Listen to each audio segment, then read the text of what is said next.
व्यासं ततो जयमुदीरये। सच्चिदानन्दरूपाय विश्वोत्पत्तिहेतवे तापत्रयविनाशाय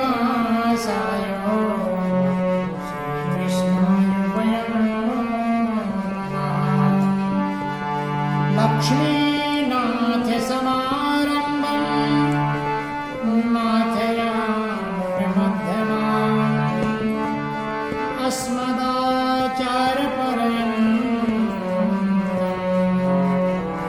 देवो परमं सद्गुरु भगवान की जय। लक्ष्मी नारायण भगवान की जय। मैं रामेश्वर शास्त्री, लक्ष्मी नारायण मंदिर पुजारी। भगवान की आज छठे दिन की कथा भगवान के चरणों में बैठ करके परम मंगलमय भगवान के स्वरूप का वर्णन करता हूं। आपने कथा सुनी थी कि उग्रदेव जो है संत थे और उनकी रक्षा मणिग्रीव नाम के ब्राह्मण ने की।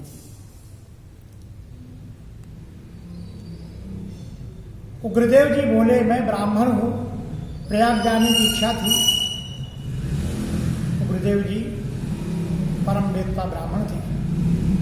उनको तीर्थ यात्रा करते जाते उनको प्यास लगी, रास्ता भटक गए, जंगल में गिर गए। मणिग्रीव की नजर पड़ी, उनको बचाए और बचाने के बाद उग्रदेव ने उनको जो है वरदान दिए, प्रसन्न हुए, बहुत आशीर्वाद दिए। उग्रदेव को मणिग्रीव सब कुछ बतलाकर बोले, ब्राह्मण देव, इस समय मुझ पाप युक्त पर आपने बड़ी कृपा की है। मणिग्रीव वर्णन करता, मेरे तो बंधु बांधव ने सारा धन संपत्ति मेरा ले लिया, मेरे पास कुछ भी नहीं बचा था। मैं दोनों पति पत्नी दुखी होकर इस जंगल पर भ्रमण कर रहा हूं। प्रभु मेरे ऊपर कृपा करिए, मुझे कृतार्थ करिए, जिससे यह मेरा दारिद्र्य नष्ट हो जाए। उग्रदेव महाराज ने कृपा की। उनको अधिक मास पुरुषोत्तम मास के विषय पर वर्णन करते हैं कि देखो ये पुरुषोत्तम मास है। इस पुरुषोत्तम मास में जो भी कोई व्रत पूजन करता है उसके दारिद्र्य नष्ट हो जाते हैं। सारा विधान उग्रदेव जी ने जो है ना मणिग्रीव को बता देते हैं। उग्रदेव जी प्रसन्न हुए, बोले महाराज आपने मेरा आतिथ्य स्वीकार किया और अब हम जो है धन्य हो गए। अवश्य आपकी कृपा से मेरा दुख दारिद्र्य दीन सब नष्ट हो जाएगा। उग्रदेव सारा विधान बता दिए कि कैसे व्रत करना, स्नान करना, दान करना, पुण्य करना और भगवान के सामने दीपक जलाना। मणिग्रीव ने प्रश्न किया, महाराज कौन से तेल से जो है भगवान के सामने दीपक जलाओ? उग्रदेव वर्णन करते हैं कि देखो, दीपदान करने से, तिल के तेल से दीपदान करो, दीपदान से ऐश्वर्य की प्राप्ति होती है और भगवान जो मुरलीधर है उनकी कृपा होती है। सारा विधान जो है उग्रदेव ने मणिग्रीव को बता दिए। फिर भगवान का ध्यान करके प्रयागराज की यात्रा को निकल पड़े। उग्रदेव तो चले गए, उसके बाद पुरुषोत्तम मास आता है। भक्ति भाव से दोनों स्त्री पुरुष भगवान के सामने दीपक जलाते हैं, अनेक प्रकार के दान करते हैं। उनके प्रभाव से उनको जो है धन संपत्ति की प्राप्ति होती है। जैसा जैसा विधान गुरुदेव जी ने बताया था, सारे विधिवत व्रत पूजा उपवास नियम सारे पकड़े और उस पुण्य के प्रभाव से उनका जो राज्य छीन गया था, जो दुष्ट राजाओं ने छीन लिया था, उनके बंधु बांधवों ने जो है षड्यंत्र करके उनका सारा राजपाट वैभव जो हनन कराया था, भगवान पुरुषोत्तम भगवान की कृपा से फिर से उनका गया हुआ वैभव प्राप्त हो गया। इसमें कोई संशय की बात नहीं है कि पुरुषोत्तम मास का जो व्रत करता है उसको क्या नहीं मिलता, सर्वस्व प्राप्ति होती है। वाल्मीकि ऋषि भी इस प्रकार से वर्णन करते हैं। अगस्त जी राजा चित्रबाहु के पूर्वजन की कथा बता करके जो है आशीर्वाद दिए। ये प्रसंग यहां पर ये अध्याय समाप्त होता। गोपाल कृष्ण भगवान की जय। अब राजा दृढ़धनवा भी प्रश्न किया था, हे ब्राह्मण, पुरुषोत्तम मास के व्रत के उद्यापन की विधि क्या है, इसका उद्यापन कब करना चाहिए। भगवान वर्णन करते, पुरुषोत्तम मास का जो है उद्यापन कृष्ण पक्ष में 14, नवमी, अष्टमी इन तिथियों को उद्यापन करना चाहिए। सबसे पहले प्रातः काल उठकर जाकर गंगा इत्यादि में स्नान करे और अपनी समस्त क्रिया करे। जैसी सामग्री मिले उसी प्रकार से भगवान की उन सामग्री है उसे भगवान का पूजन करे। हो सके तो 30 ब्राह्मणों को आमंत्रण दे, 30 ब्राह्मण ना मिले तो 5 ब्राह्मण या 7 ब्राह्मण को जो है आमंत्रण दे, न्योता दे। फिर सुंदर मंडप बनाए, मंडप के ऊपर जो है भगवान के 4 कलश रखे, पुण्यावाचन मातृका, और भगवान के 4 कलश रखे। सर्वतो भद्र, भद्र के ऊपर 4 कलश स्थापित करे। चारों कलशों में अलग अलग भगवान की प्रतिमा बनाकर स्थापित करे। वासुदेव भगवान, हलधर भगवान, प्रद्युम्न भगवान, उत्तम देव यानी अनिरुद्ध भगवान, इन चारों की स्थापना करे। वेद वेदांग जानने वाले ब्राह्मण को बुलाए और उनके साथ इनका जप, अनुष्ठान, पूजा पाठ हवन करे। फिर हो सके तो उन ब्राह्मणों को अंगूठी इत्यादि जो है अंगूठी बनाकर दान करे, 2 वस्त्र दान करे, आचार जो है आचार को विभूषित करे, और भगवान की प्रसन्नता के लिए ब्राह्मणों से 4 प्रकार के का जप कराए। उन ब्राह्मणों के द्वारा भगवान का जप करावे, चारों तरफ अखंड दीप जलावे। फिर क्रम से नारियल आदि के जो है अर्घ भगवान को प्रदान करे। अर्घ देते समय भगवान से प्रार्थना करे, देव देव नमस्तुभ्यं, देव देव नमस्तुभ्यं, पुराण पुरुषोत्तम, गृहाणं अर्घमया दत्त, राधाया सहित हरे, गृहाणर्घं मया दत्त, राधाया सहित हरे। हे देवदेव, हे नारायण, हे पुरुषोत्तम, मैं जो अर्घ आपको प्रदान कर रहा हूं, राधा सहित आप जो इसको स्वीकार करो। आपको मेरा बारंबार नमस्कार है, इस अर्घ को स्वीकार करो। भगवान जो है नील मेघ सम प्रभा, भगवान की जो सुंदरता है नील मेघों के समान श्याम वर्ण है, हाथ में मुरली है, पीतांबर धारण किए हुए है। राधा सहित पुरुषोत्तम भगवान को मैं नमस्कार करता हूँ। इस प्रकार से भगवान को साष्टांग प्रणाम करे।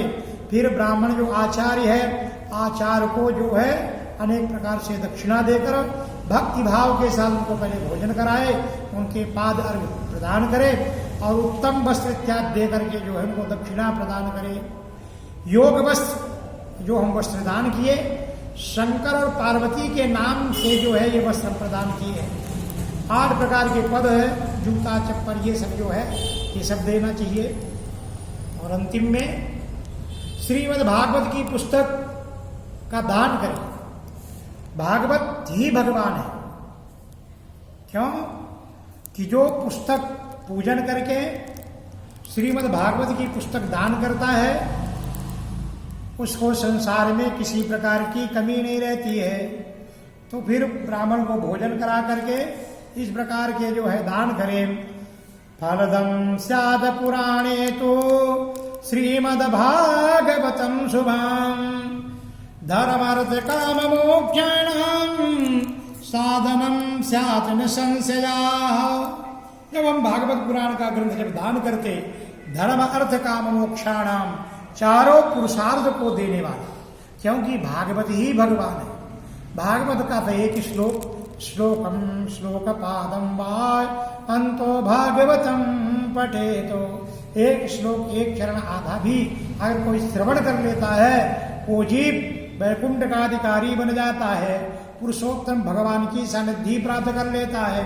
इसलिए विद्वान ब्राह्मणों को जो है ये दान करना चाहिए। इस भागवत की पोथी के दान से स्वर्ण सिंहासन युक्त जब दान करता है, अपने करोड़ों पितरों का उद्धार हो जाता है और योगियों का दुर्लभ हो परम गति को जो है वैकुंठ को जीव प्राप्त करता।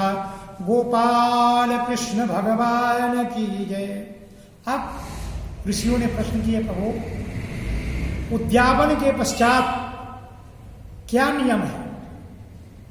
और जब हमने जब व्रत पकड़े तो कोई नक्त भोजन किया है ना, कोई नक्त भोजन करता है, कोई आचित भोजन करता है, तो कोई आमस्या तक जो है व्रत पकड़ा एक बार खाया है, उनको क्या क्या दान करना चाहिए? इस प्रकार के प्रश्न किए। भगवान वर्णन करते, नक्तम भोजनियो राजन ब्राह्मण भोजये तथा। जो नक्त भोजन किया है वो ब्राह्मणों को बुला करके जो है भोजन कराना चाहिए।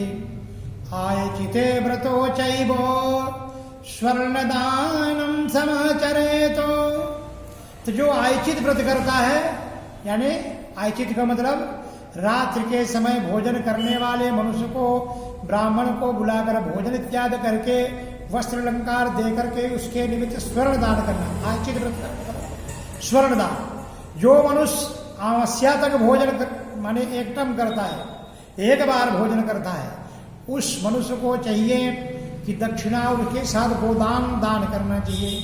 जो आंवला से स्नान करता है या दूध दही, आंवला से जो प्रतिदिन स्नान करने का नियम पकड़ा है, तो उसको चाहिए कि दूध दही का दान करना चाहिए। फलों का नियम जो पकड़ा है, तो जो है उसको फल दान करना चाहिए। और तेल इत्यादि घी इत्यादि सब दान करना चाहिए। धान्यों के नियम से जो पकड़ता है उसको चावल को इत्यादि जो है दान करना चाहिए।